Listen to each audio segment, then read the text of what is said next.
Breaking tonight, there is action in Iraq involving U.S. troops and ISIS tonight. Reports that U.S. helicopter gunships may have been deployed to beat back an ISIS attack on an Iraqi town and an Iraqi base that houses hundreds of American soldiers.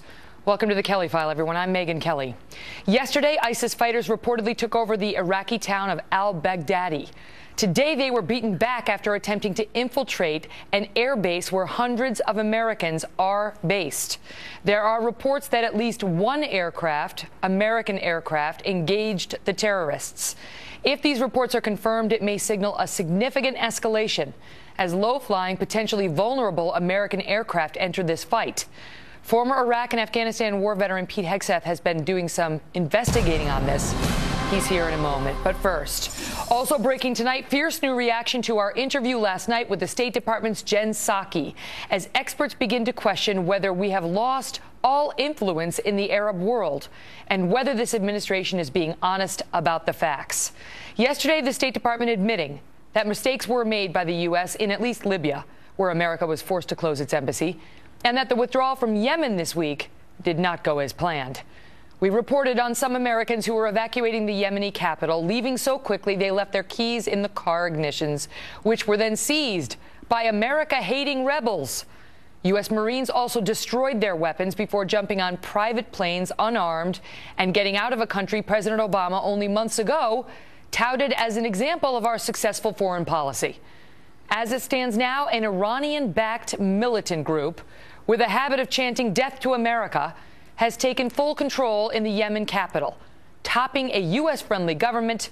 But yesterday, the State Department's Jen Psaki told us everything seems under control.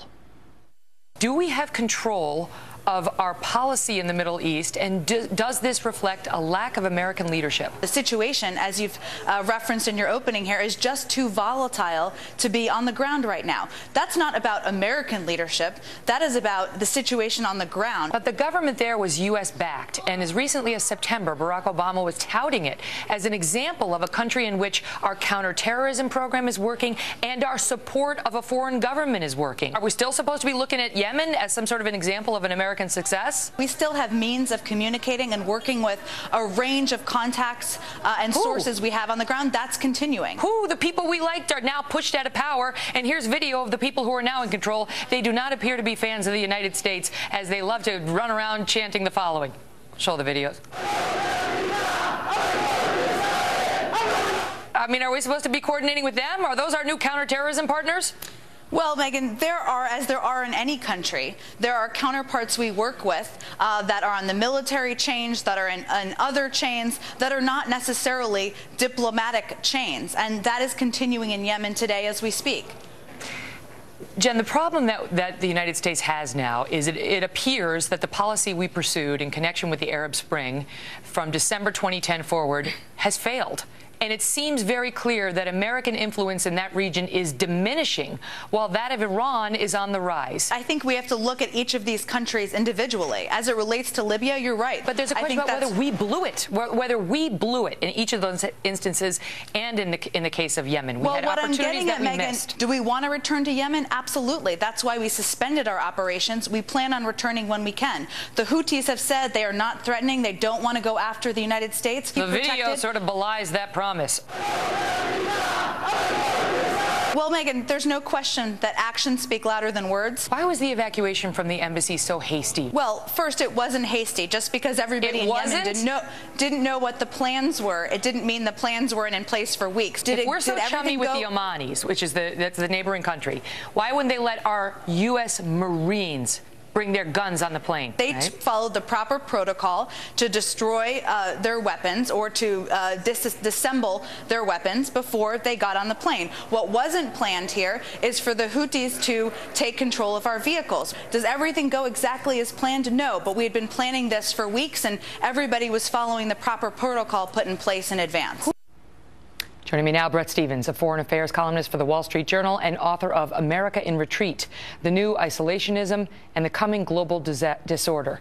Bret, good to see you tonight. She wants us to believe that we had this plan, it was executed quickly, but it went generally according to plan, as opposed to the fact that the Yemeni embassy was apparently sacked, and that the counterterrorism program is still robust, That's bull. The language is Orwellian. The language is absolutely Orwellian. You know, just in the last 24, 48 hours, we've had the remains of the Yemeni government, a major base being overrun by Al-Qaeda. We have two major strategic threats in Yemen: the Shiite, the Iranian-backed Houthis who have taken over the capital. Those are the death to America, the death to America. And then the other death to America people, the Sunni side, who are. And those ones really mean it.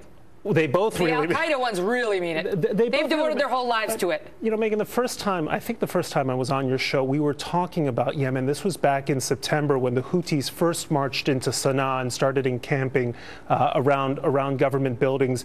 And it was clear then that we had a major strategic problem. And the entire time, the administration has tried to pretend that we don't face a major strategic, not a setback, a calamity in Yemen. The problem is, I mean, most people are like, Yemen, what? But the problem is they house our most dangerous enemy. The most dangerous faction of Al-Qaeda is growing in Yemen. The people who did the Charlie Hebdo execution in Paris, France, were from Yemen.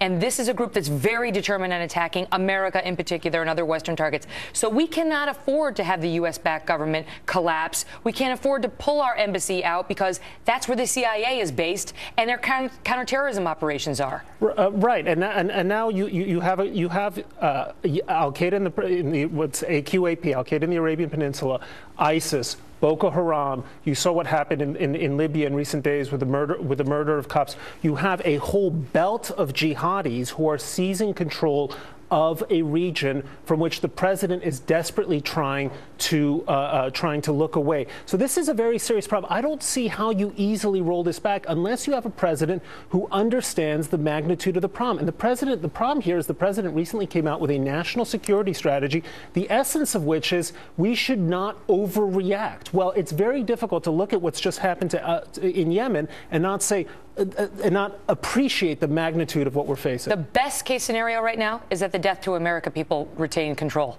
That's the best case scenario. Well, because if they lose, then the Al-Qaeda folks could take control. Except they're an arm of Iran. They're essentially the Yemenite version of Hezbollah. Iran now controls Arab capitals in Baghdad, Damascus, Beirut, and now Yemen in Sana'a. So both of our enemies are advancing at once. And this is a major strategic dilemma for which this administration doesn't have even the beginning of an answer. Nor a commitment to being truthful. I mean, Jen Psaki, it's not her fault. She works for an administration that tells her what to say, and she's a good ambassador for them. But the president and the State Department at large needs to be honest about what's really happening there. Brett, good to see you. Good to be here.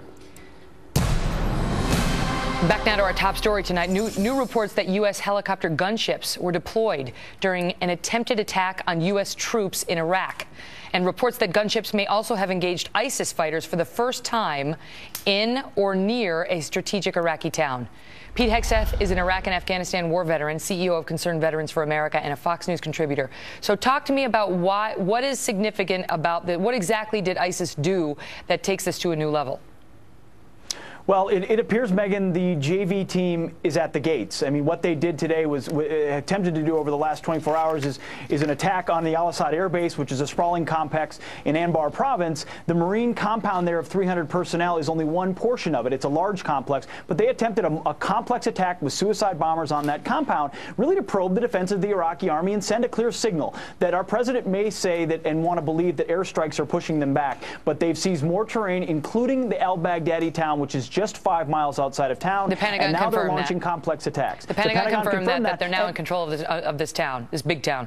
And if we're launching Apache gunships, if we're launching close air support, it means we believe there's imminent threat to strategic assets or our personnel, which has got to sound alarm bells for a lot of people and remind us that we've got a fight on our hands. And close air support is vulnerable, Megyn. If we're putting pilots toward the ground engaging ISIS fighters, there's always a chance that unfortunately ISIS could be successful in attacking one of those. Now you got a down pilot. What do you do to get them? And you could have Mogadishu on speed with ISIS fighters converging on U.S. personnel if we don't have a plan. And right now, Megyn, it really doesn't appear that we do. They said that ISIS was dressed in Iraqi army uniform, so they tried to pretend to be, you know, the friend to the United States and stormed this compound. And the American compound, I guess, is part of it, but inside of it. And so the Iraqis fought them back. And apparently we engaged as well, but apparently managed to stop the attack. But they're getting bolder, Pete. That's exactly right. It's a common tactic, deception. But they're getting bold to hit a base where American personnel are housed. But they know the Americans there have a bunker mentality. They are forced to stay inside the wire. Normally in Al-Asad, I did some research, talked to Marines today. It's inside a wadi, a valley, surrounded by high ground. Normally when we defended that base when we were in Iraq before, we maintained checkpoints and overwatch positions to prevent the enemy from encircling that base. We don't have that today. We're relying on the Iraqi army. They're seizing those vulnerabilities, and the Marines are not allowed to do what they would need to do to push the perimeter out further. Therefore, more vulnerable. We deploy air support, which is helpful in the short term, but ultimately, these Marines and this compound are under siege because ISIS is emboldened. They're continuing to push, and our air support approach only. Pinprick strikes are not pushing ISIS back. You hate to think of our men and women there feeling like they're fighting with one arm tied behind their back. Which they are, Megyn. 2 hands. Pete, good to see you. Thank you. We'll continue to follow it. We are also following new developments tonight in the murder of 3 Muslim college students in North Carolina. The Justice Department has now launched an independent investigation as a sister of one of the victims blames the movie American Sniper for helping to create a, quote, open season on Muslims. A fair and balanced look at that next. Plus, a closer look at recent media attacks against several possible GOP presidential candidates, including one who's being labeled a liar for not properly stating what kind of college degree he actually earned.